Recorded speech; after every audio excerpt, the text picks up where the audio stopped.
Guys, we are in MFJJ's man cave. We got a fire, I got a bunch of whitetails and a caribou and some elk on the wall. It's pretty dope.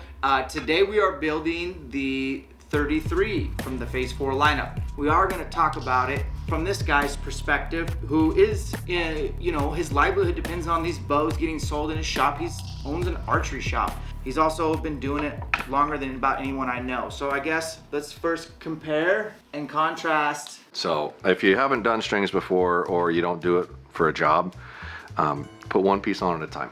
Take one piece off, put the new piece on. Take another piece off, put the new piece on. It takes a lot longer to do it that way, but you're way less likely to make a mistake. Before you take them off, take like 17 pictures. Vertical, horizontal, up by the cam, up by that cam, through the cable guard, so you can pay attention to which way these things go. It matters. You can't put this cable backwards. You can't attach to the wrong thing on a bow, it won't work. So it's super important to take a bunch of pictures and go back and review them. So but once you get these off, you put these on first, and then you can put the axle assembly back in.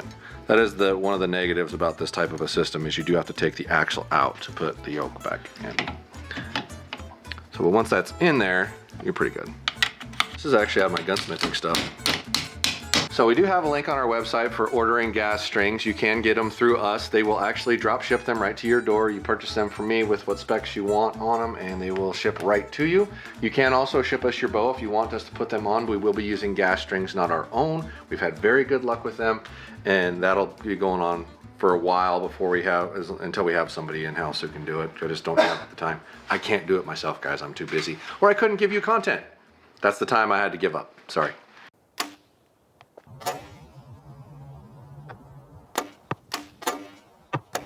The new limb system is really what they're toting, and the new stabilizer system is really what they're toting.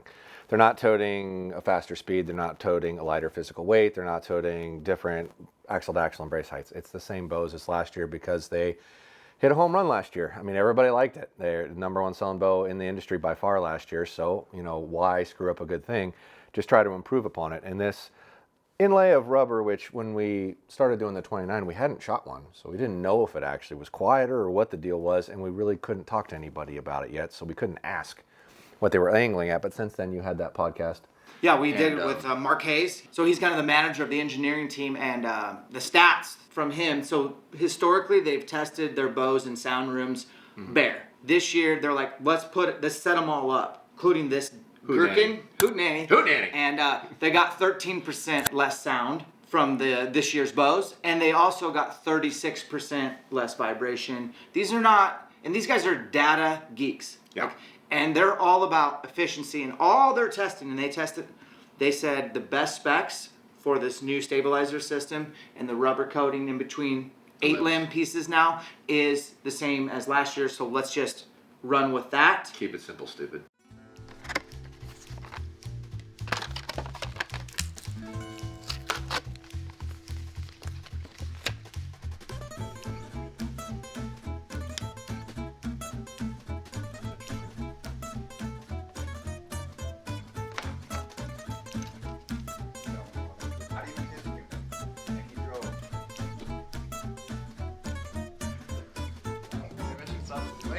Yeah, that's not bad. Does your other one do that? Yeah, every part of me does that damn near. I'm telling you, I'm like a no bullshit guy, and I just want to help as many people as possibly can. And I always bring Josh on these videos because I stay in my lane. I know that I'm just a knuckle dragging elk hunting fitness guy, whereas this guy is the bow professor. Look, Josh, this is so much quieter head to head, and this new stabilizer system is going to change the game because you can go endless weights forward. You can manipulate the distance on the front. And the fact that it's machined too means there's not insertion points. So when you have a standard stabilizer, like most of them are carbon, you got a glued on end cap on each end. Well, that's an insertion point where those two things go together, and that can create friction, whereas a one-piece machined aluminum can't actually do that. It's made out of one thing. So that's part of why this system's quieter, which you wouldn't think it until you actually logically think about how it's built and what goes into it, but that is functionally quieter than a carbon rod. No way around it. Making it a seamless connection too. There's less parts going together. So there's an insert into a riser here, so there's another insertion point when you look at this. That bushing is threaded in there. So once again, separate insertion point, another point where vibration can resonate. There is no insertion point here. So as simple as it seems, It's functionally better. And if you shoot the two side by side, it is noticeable. It's not like, yeah, I think it's better. It's you fire it and you can feel it.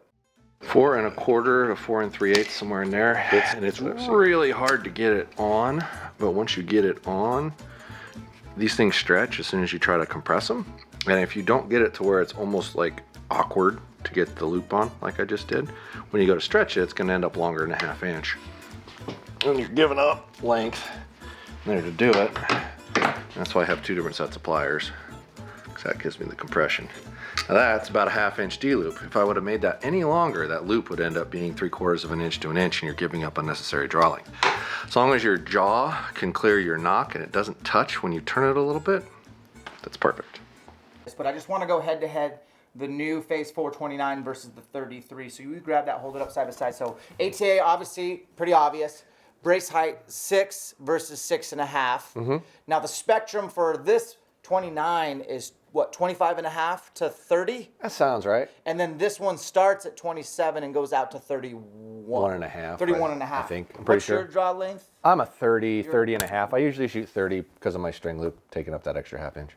So typically for me, I gravitate towards the shorter bows mainly because of elk hunting. Well, they're going to perform a little better at your draw length too, because they're not. This isn't really designed to be shot at 27, 26.5. It goes down there, but the speeds are punishing at that size. I will say it's very. So I want to build this bow to be a target bow, a bow that I can maybe do some indoor Vegas this year and get my ass humbled. I'm going to advertise my goals to shoot some paper indoors, just to make myself feel some pressure. Yeah. Perceived pressure. It's a really easy way to do it. And I'd like to potentially just kind of mess around with the spring and the summer, doing some 3D, maybe like a couple actual tournaments, not tack, but like actual tournaments. Sure. I think that'd be good for me to just challenge myself. It'd be good for you guys. So poundage wise, I don't want to pull 75 pounds. Yeah, you should set it like 60. 60? 60 and the What should I let off? lowest that you can get, yeah. And if it was if you were shooting like a TRX instead of that, I'd put a 70 on it. You want more holding weight. So let's do that. Okay. Whatever you say. And then I want to set it up 4 targets, so it's going to be a single pin. I'm probably going to run the UV3. I want to run the Hamsky. Should I ever run the Hamsky target, like their target rest, like this? What is that called? Like the. So you can use the same rest. It's just what blade you put on it. That's so, what I meant. Like, yeah. should I switch out blades? A lot of guys do shoot a narrower blade. If you're not hunting with it, if you draw it back and your arrow doesn't come up on the rest, it's not the end of the world. Yeah, you just set it down and reload it. So, and that blade has some flex to it, so it's a little more forgiving. What's the advantages of doing that? It just doesn't. It's a less likelihood of contact, and because it has some flex in it, it doesn't make your arrow go static as hard. Okay. So, from a target standpoint, it makes sense. Okay. What you doing here, Josh? Stretching out that cord. So when you actually put it on the bow and shoot it, it doesn't stretch out and you have to readjust it like 4 times. You didn't have to do that until they switched to this, correct? Yeah, that thing, it's like the string that's in there doesn't get stretched. So over time, as it gets hot and cold and used, it just keeps stretching out. Fine if I just put it in, press it for a little bit, let it sit there. It works. So if you're only going to buy one Allen wrench set, you kind of have to buy this one. And it's largely because you can get into any angle that you need to with it. I don't recommend just buying one set. I would have a universal tool like that at least. And this, but you have to have this for instances like here where we're trying to get this little screw out. You wouldn't get that foldy set in here. You need individual wrenches. And these also, not only are they short, so you can get into tight little areas, but they're bondus on the end, so you can actually put it in at an angle if you need to and still get leverage out of it. That's those are on the website. What website? PodiumArcher.com. And it was actually the first one at school. I wasn't worried about it by any means, but.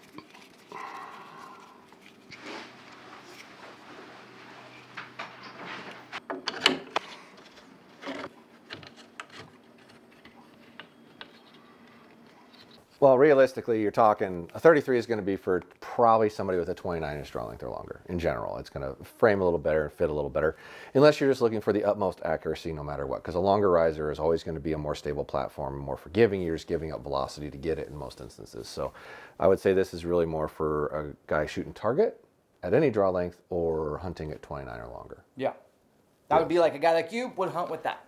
Yeah, I wouldn't hunt with that. It's too short. I mean, if I was shooting out of a tree stand or ground blind Yeah. at 20 yards, Yeah. where accuracy is like impossible to not be accurate with, Yeah, it'd be fine, but I wouldn't shoot that bow in a hunting scenario past like 40 at my draw length because it's just finicky. I would say, guys out there who are considering upgrading to the Phase 4, go stand next to somebody shooting last year's bow, and then stand next to them as they shoot this bow, fully set up. You'll hear it. Just see if you don't notice. And I do think that my 29 was loud. I even told Mark on the podcast, I said, hey, my V3X29 was loud. It was, and it's noticeable side by side. And you might not think that's a big deal, but that's an animal hearing your bow go off before your arrow gets there.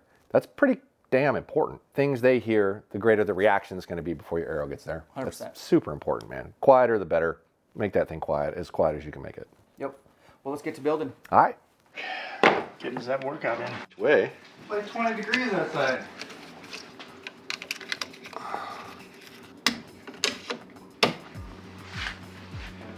We got clearance, folks.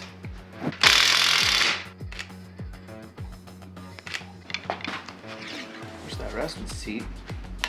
All the way down. I just got to. What's up with the sea chicken flag in the background? That's probably not a nice thing to say. What sports team flag do you have rolling at your house, Jake? Like some Southern California bull team? Thoughts? Haters. Haters. If I don't have a team, I'd put there. I don't watch Professional football team. anymore. I still love it. I'm boycotting all those. I don't watch it nearly as much as I used to, but I still. Can you see it now? Mm-hmm. It's money. Imagine that. Money.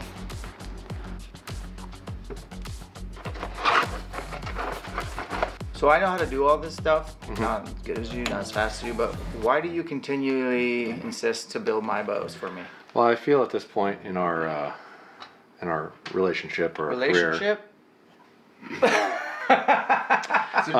that how your bow performs is a reflection of my work. So it's kind of important to me that it's right. That's and cool. it performs correctly.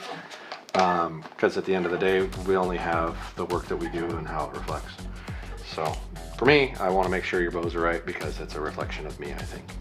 I like to bring Josh to the ElkShape camps, guys, just because when I travel, I don't always know like who's in the hood to build stuff, and I don't have capacity to work on everyone's bow, look at everyone's bow, and really not my lane. Just so let me do it.